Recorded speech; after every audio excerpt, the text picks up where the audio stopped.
Okay. Gentlemen, I'm recording you. Just want to make sure. Yeah, David and Ruben and Beersheba, Adrian might join us. He is in London. Ah, Adrian, that's right. Okay. But we can start. It's our 8 o'clock session. We only have a 40 minutes conversation brief. Ruben, you see where the wild trend will take us. And wild and crazy guys. Okay. David, I'm just getting over Omicron. Oh, so, God bless you. Thank you. Well, here's Adrian. We see it. Hi, Adrian. Hello. Hey, Adrian, how are you? Hello, Adrian. Very well. Hello. From London. Nice to meet you. Welcome, everybody. Let me just kick it off. I'm Lev Nelik. Adrian Rubin is from London, England, and the opposite to Rubin Wolf is from Beersheba, and David Moran is also from Beersheba, and Rubin just recovering from the Omicron, so he looks good. Yeah. Actually, he looks better than ever. I mean, I bike with him periodically, and he looks in a good shape. Adrian, Rubin, and I, David, also in periodic classes with Jeff Green. We're studying the Talmud periodically, weekly. And I mentioned to both Rubin and Adrian slightly when we do our bike rides that you and I, David, started our program, so to speak, for a short time, weekly, every Tuesday, 8 o'clock Israeli time. We call it not the Rambam's guide for the perplexed, but the perplexion for the unguided. So what we're trying to accomplish is whatever our only rule is respect. If anybody has opinions completely opposite to ours, or mine, or David, yours, we respect that, we love it, we love each other, and we can completely disagree, but it's just opinions. And sometimes if we're perplexed, you'll straighten us out, and if we're straightened out, you'll get us perplexed, right? And I usually don't do it very well. I usually do it in the opposite direction. But in our classes, in Jeff's class, I always was impressed by the questions Adrian asked. I really got to love him, Jeff, for a question he says, because he asked very refreshing questions. Somebody asked Einstein one time, "Why are you so great?" And Einstein said, "Well, everybody knows that this is impossible. I happen to be the one who doesn't know that." So our sages for 3,000 years were saying this and this and this, and comes in Lev Nelik or Rubin or David or Adrian says, "Wait a minute, how many exactly were the books of Moses? 5? I heard it's 6.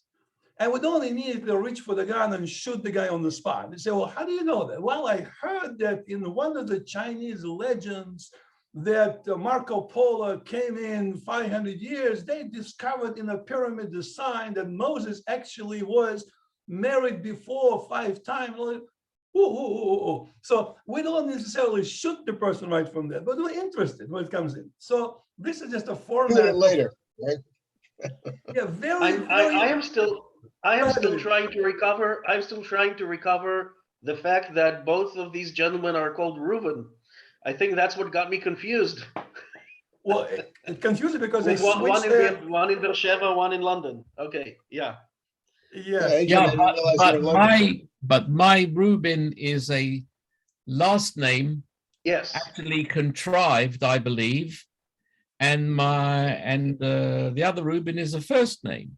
Yes. So also someone contrived. That was my parents' named me Robert, but since my Yiddish class, I needed a Yiddish or Hebrew name, and my father decided Reuven was the closest thing. So.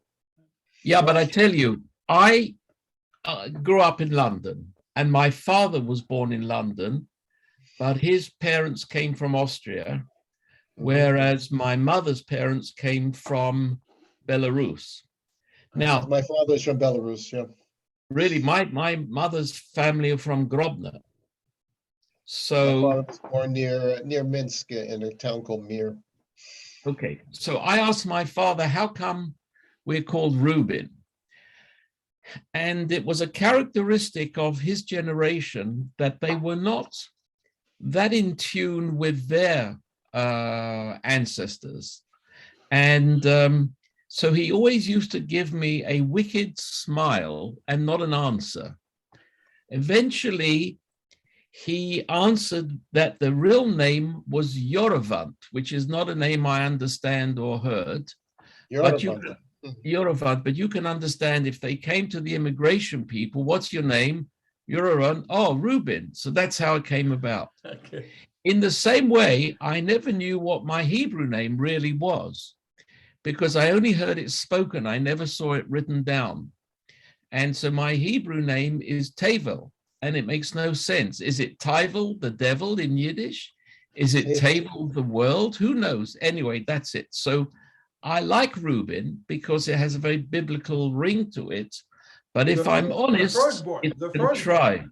Yeah, not such a good person sometimes. But anyway, see, and actually the other thing is very, once 1.5 more minutes is how you spell it.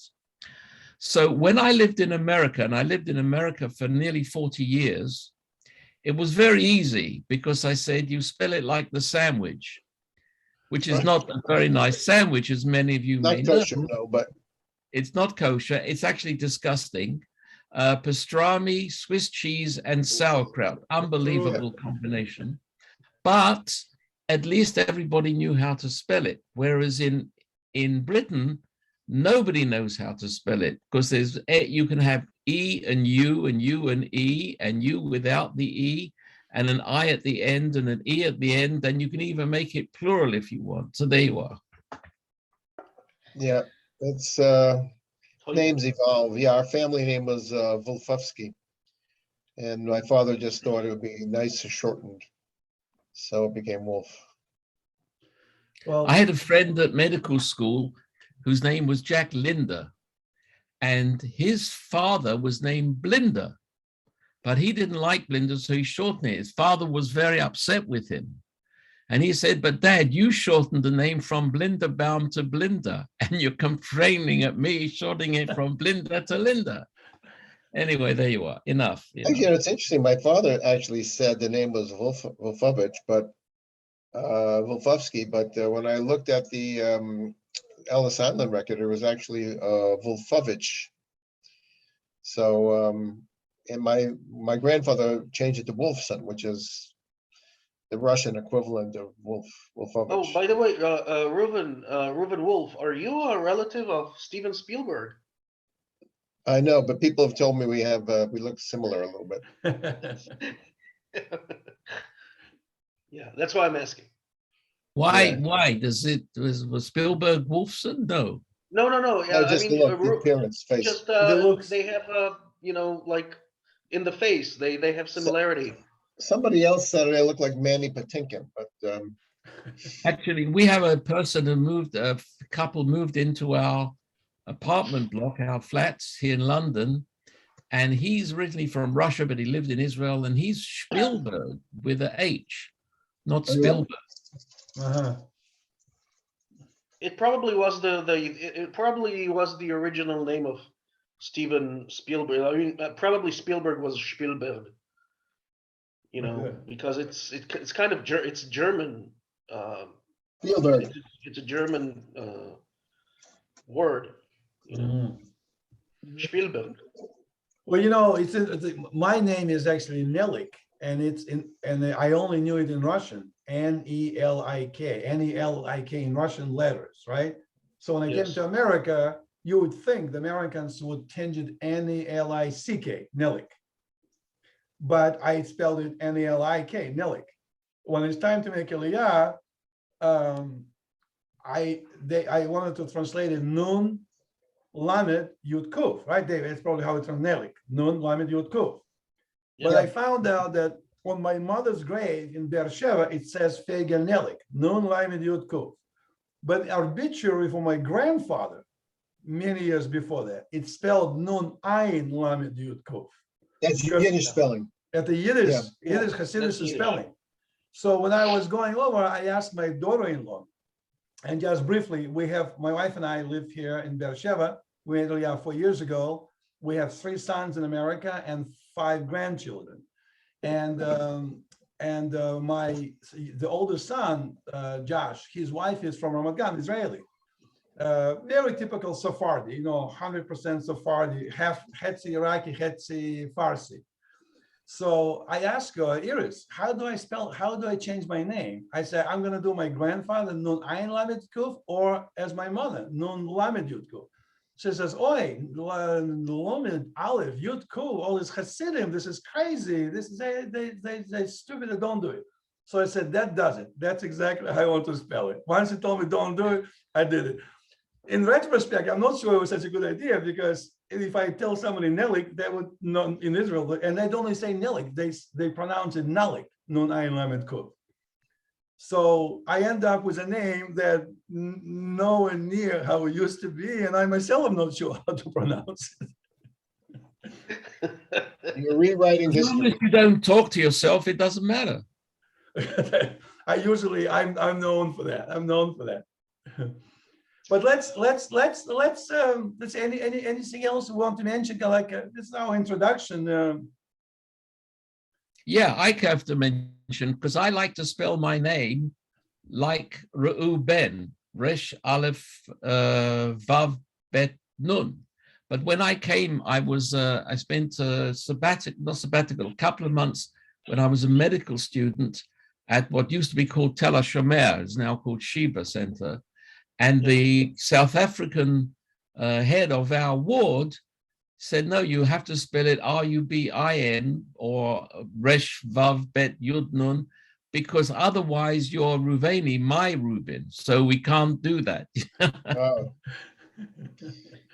He had first pick.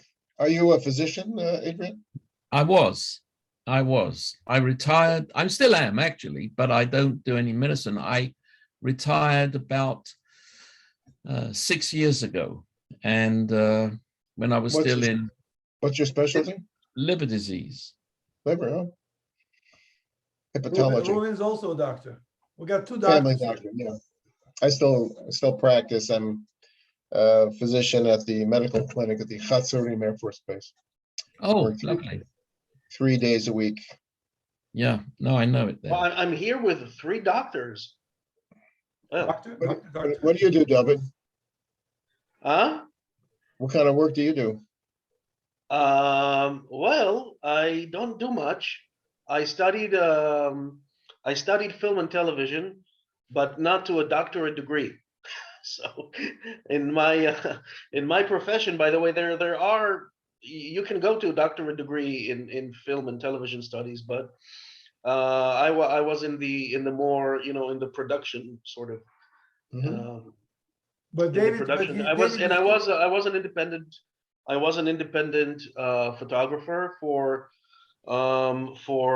quite a few years, and I also produced and directed 2 documentaries. Nice. And now I make music. I decided to leave film, and now I make music and I DJ. Oh. So my first love in my life was electronic music, and Keyboard guy? probably not very close to your fields. My fields, for electronic music, the natural environment is discotheques, right, and clubs, and I've been in this music since I was like 14 years old. And now You play a MIDI keyboard? I have an entire production mini studio right in front of me. You cannot see it right now, but yeah, there's a mini keyboard, and most of the instruments are now digital. They are basically software synthesizers. So you can play. It's called a plugin. So you plug it into the DAW, which is your digital digital studio, where you put all your software into, and you can choose if you want to play the keyboards and you will hear the sound of that particular synthesizer, or you can do it with your mouse or whatever, however you want to do it. But I also want to add what David said. Not to put David on the spot here, he wrote his own prayer book, and also he is a student of Jewish history, and we have a lot of heated debates with each other. And the only reason we don't kill each other in our debates because we love each other. Other than That's how it should be between Jews. and it's interesting that one of the things that David and I always asking, we're not afraid to ask questions why. For example, they would ask me the questions like one of the things that how do we know? Ask any question. How do we know that Torah, Hatzel Halila, I should say something sacrilegious? How do we know the Torah? It's a classical question, and we will find millions of answers, but I won't repeat it again. The Torah was written by Moses, inspired by God, right? Okay, where is a copy of this book? Do we have a single copy? The only relics of anything historically in writing were just carvings in the stone. Papers didn't survive. And what did survive, only like Dead Sea Scrolls. They're only 2,000, 2,300 years old. They're not that old. So when we ask this question, we're not asking it from the standpoint of doubting it, but we ask the question, I don't know. I mean, can you show me some historical, where was the guy with a shovel that was excavating the things and put them into a museum to help us understand the basic questions. For example, last time David and I talked about there was a Babylonian rites that on something equivalent to Yom Kippur, Babylonian priests will do absolutions of the sins, blah, blah, blah, blah, blah. And eventually, and the Jews, I wouldn't say eventually, Jews have very similar rite in Yom Kippur. So the question could be, well, maybe we, the Jews, got this tradition from Babylonians, just modified slightly the same thing. Well, if we got it from Babylonians, when did we get it?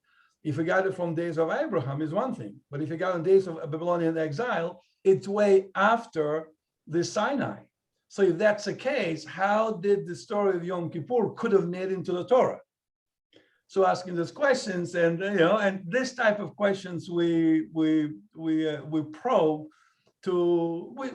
and also we looked at Dave, if I might also say, they sometimes present point of views very diametrically different from what David calls rabbinical or classical Judaism. From Karaite's perspective, the look in the Torah is very pure, almost puritanic, so to speak. Torah says, eye for an eye.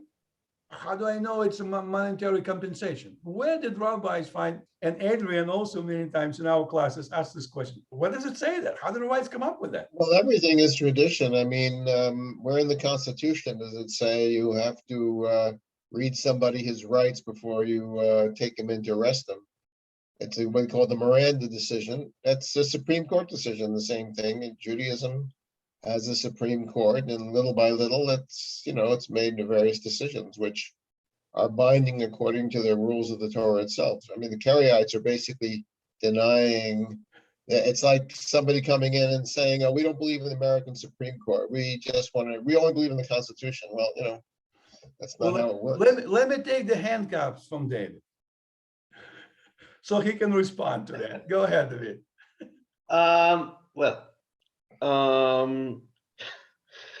He doesn't know what to start. Ruben, get ready.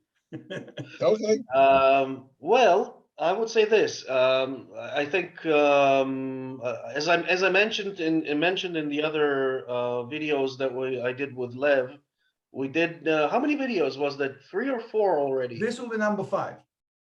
Okay, so we talked about it quite a lot, and I always go back to the days of the Second Temple, because this is the how do you call it? This is the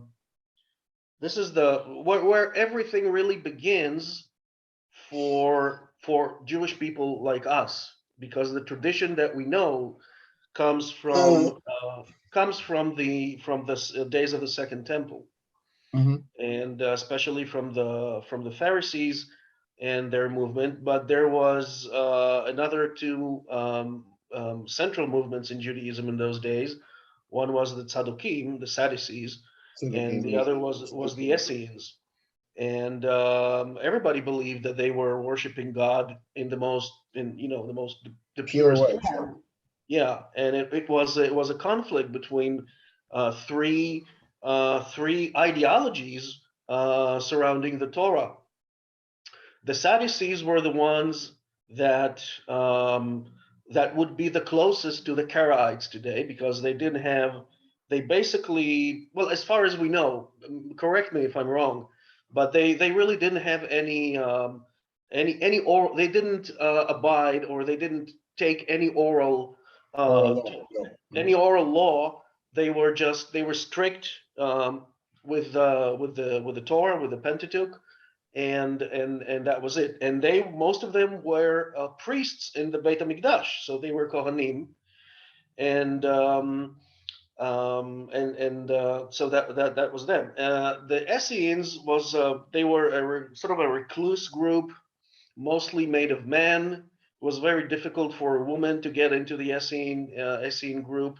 They had their own oral Torah, and most of the differences between the Essenes and the Pharisees was regarding the oral traditions, were about purification, purity and non-purity.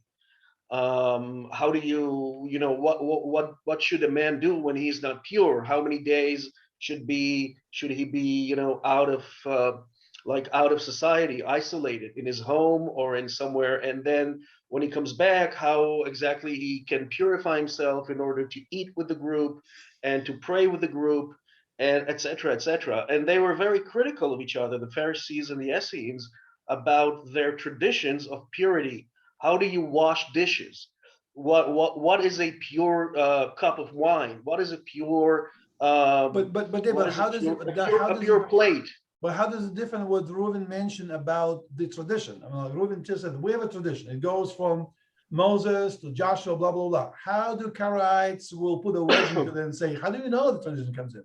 How would it deflect that argument? Well, that depends. You see, I'm not a classical Karaite.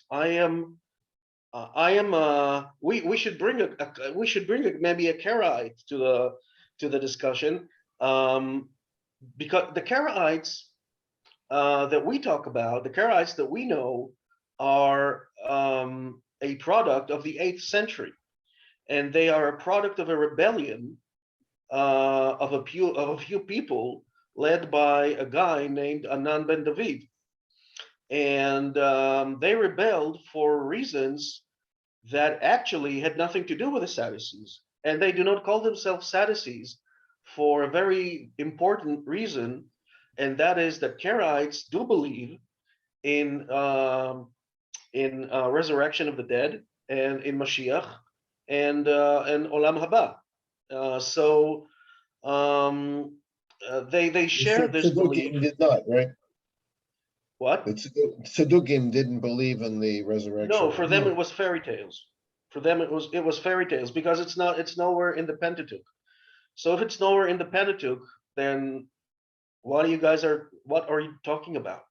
Well, answer. I just jump in. Like, for example, we oftentimes say traditional Judaism, rabbinical Judaism will say, well, Az Yashir Moshe.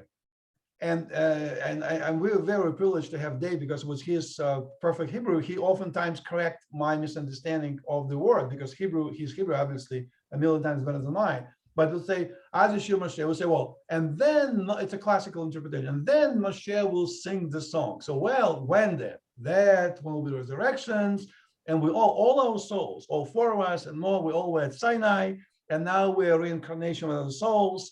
And then finally Moshiach will come and he will tell us, and that is Moshe predicted. Then Moshe will sing. Based on this, there will be resurrection.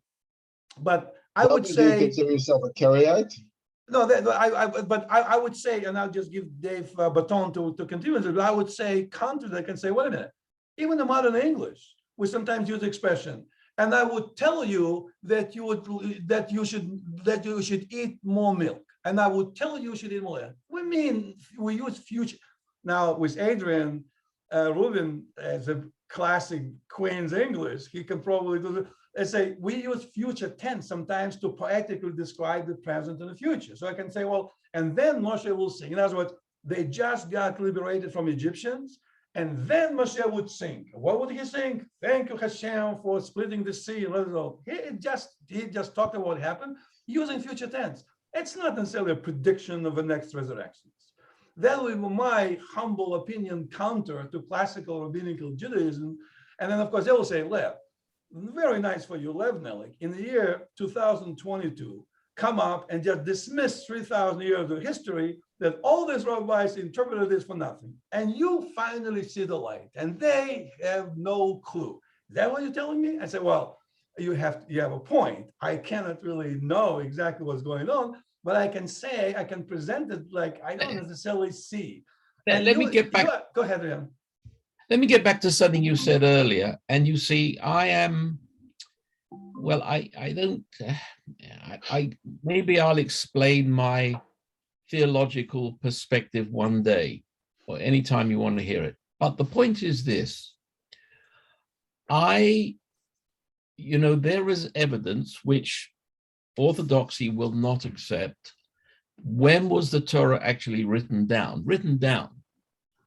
And that was, in my, I will go along with the sort of archaeological perspective, the scientific perspective, etc., not the spiritual perspective, that it was written down many hundreds of years after Sinai, maybe 600-800 years.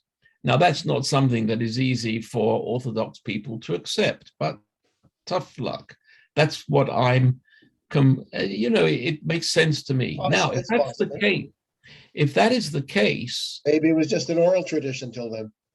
Well, whatever. But if that is the case, then the fact that in the Torah, the description of what happens on Yom Kippur was accumulated from surrounding peoples, Babylonians, or whatever it happens to be, is actually very sensible, because you wrote it down at a time when that new information or those new concepts were known.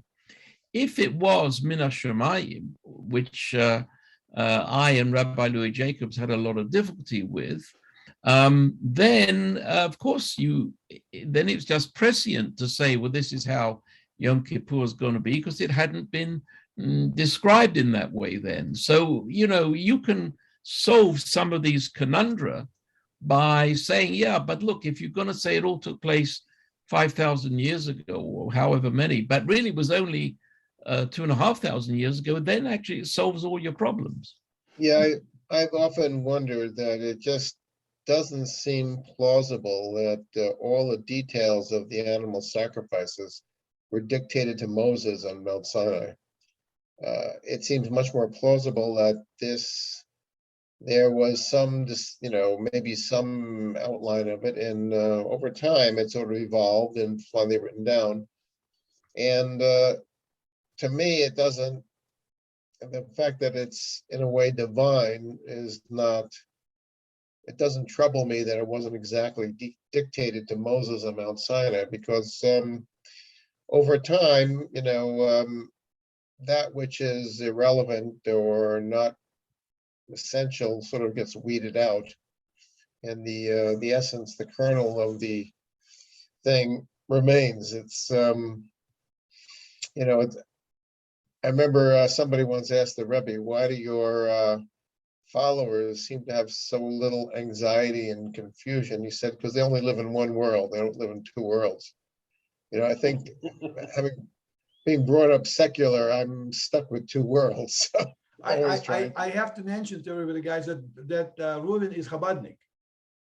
So yeah, we have a really nice mix here. In our four, we represent a variety of opinions. That's great. Yeah. Yeah, I So think you have a Chabadnik. Adrian, what do you call yourself? Just a secular Jew, right? Just a. No. It's I've been described as an intellectual Jew. Okay. For example, no, but let me give you one example. Recently, we went to America on a trip, and we went to the shul that I used to belong to, which was a conservative shul, which I found when I first went there, having come from an Orthodox background, I found it very difficult. And I came up with a term because, the conservatives, every prayer is shortened, I'm used to singing 4 verses, and after the first one, they finished. And so I call this to Phyllis Interruptus, which most people laugh at, but the frum peep, the rabbi will never say it from the pulpit. But anyway, it's to Phyllis Interruptus. I went there and I put What part of the country is this? Huh? What part of the country was it? I was living, well, I lived 14 years in Connecticut, or 13, and then 25 years in South Carolina, in Charleston. Mhm. But the point was, I put on my tallis, and when I put my tallis, even though I do not pray, I feel extremely good. It's, Mhm. you know, my dedication is, I don't know what I'm a what do I call it? Heritage Nick. That's my description of my Judaism. I'm a heritage Nick. I love the prayers. Sounds good. I speak Hebrew somewhat. I understand. So whenever I do have Torah or I lane or something, I like to phrase it according to the meaning of the sentence, not just reading continuously. So that's my sort of concept of it. But yet I'm a scientist, a medical scientist, and I'm very keen on archaeology and history and all that sort of stuff. And for me, to read Isaiah and see there's three different ways of the words being written. So there's Isaiah 1, 2, and 3 is something that I get joy out of. It doesn't bother me. It actually excites me that despite this, we have one heritage, one tradition, one people who don't get on with each other, but at least that's what my perspective is. So I don't know how you describe it. I just come up with the word a heritage Nick. That's what I am. I love it. Heritage Nick. Okay. You So I invented just wanted to this say, evening. what? I just invented the word this evening, just now, a heritage Nick. Heritage Nick. So put a patent on it. Write a patent on it. Oh, I've I just invented wanted to say many about what words, but I Reuben can't said. patent them. About what Reuben said is that I always say that you have to read the Bible. You have to read it inside out. So basically, what I say is that it was first there was the, you look at the at Leviticus, right, Vaikra, and there's many rules for the Kohanim, how they should, all the sacrifices, how you cut it, and how many sacrifices per day and per holiday, for Pesach, for Sukkot, and all of those things. So first there was the tradition of the actual how doing. There was there was the mitzvot before the myth, and that's my reading of the Torah. So it was a either a Babylonian and local traditions of worship that have basically come together, so sort of culminated into this one great thing. And then you needed something to unite all of this, to finally give people some idea of this thing that we do, that's called Judaism, or Dat Moshe, or Dat Israel, or whatever you want to call it. But you have to somehow finally codify it. Mhm. And that's when the actual writing of the mitzvot into the myth comes into place. Now, why is it the myth of the Exodus from Egypt? That's a great mystery to me. I can never understand it. Why Egypt? Why not other place? I don't know these things. But also in the other books of the Bible, for instance, all Melachim, kings, right, and Shoftim, and Yoshua and Shoftim and Melachim. This saga of from when the people of Israel get into the country, into the land, and up until the deaths of the kings of Judah and the kings of Israel. it's most of what is told in those in these books. Most of the events took, if they actually took place, they took place in a time when historically the local people who lived here should not have even heard of Moses and the Exodus. So basically, according to a historical archaeological timeline, King David should never have known about Mount Sinai and the Torah, Why? because King David lived around 4,000 years ago. And So you're saying the in Torah is the Mount Sinai occurred after King David? That doesn't follow. no. King, well, it depends if you believe that the event in Mount Sinai actually happened. Mhm. But the actual narrative of the Bible is basically to put all things into one perspective, and that is the perspective of the call for monotheism, because there is still no monotheism in the Bible, not even from Genesis to how do you call the last book of the Bible in English? Divrei Deuteronomy. Hayamim. Deuteronomy. No, the last book of the Bible. Yeah, Deuteronomy, the second law. No, Deuteronomy. not, That's not the Devarim. last, not the last. No, Divrei Oh, the Hayamim Tanakh, you mean? of the Ah, Tanakh. Divrei Yes. Hamim, yeah, Oh. the Bible, yeah, Tanakh. So how is Divrei Hayamim called? Chronicles. Chronicles. Okay, so from Genesis to Chronicles, there is still no monotheism in the Bible. There's a call for monotheism. The entire Bible is a call for believing in one God and letting go of all other gods. Yes. But all the other gods are existent in the Bible, and they are named. Let me jump in, David. We only have like 2 minutes left in our class today. I think there's going to be a miracle. The time flies. Usually, like we talk with Dave, and it seems like 5 minutes, but it's already 40 minutes. But let me just mention quickly. What I find interesting is like I made in my younger days, in my transformation towards more observant person, I made a lot of enemies. And the reason and even though my wife many times told me, you're playing with fire, knock it off. Don't give people a hard time. As an engineer, I like to ask questions. I want to know. I want to go to Rabbi and I want to ask Rabbi, show me this. And I find, unfortunately, in my experience, very few people actually can show me any evidence. Just, oh yeah, let's talk about it. And I don't like it when people take it. So I kept pushing, and I kept pushing and pushing. I make enemies. People say, Lev is such a nasty guy. He just asks questions and he does this. I don't talk to him. Yeah, but Lev, Troublemaker. let You're a me troublemaker. do something very quickly, Lev. I asked the Orthodox rabbi who married Trisha and I in the shul where we grew up in Northwest London years ago, what he thinks of biblical criticism. And here's the reason that you don't get anywhere with your point of view is, he says, I don't bother myself about that stuff. It's not that I look at it and I disagree with it. I don't even bother to look at it. And that's why they protect themselves.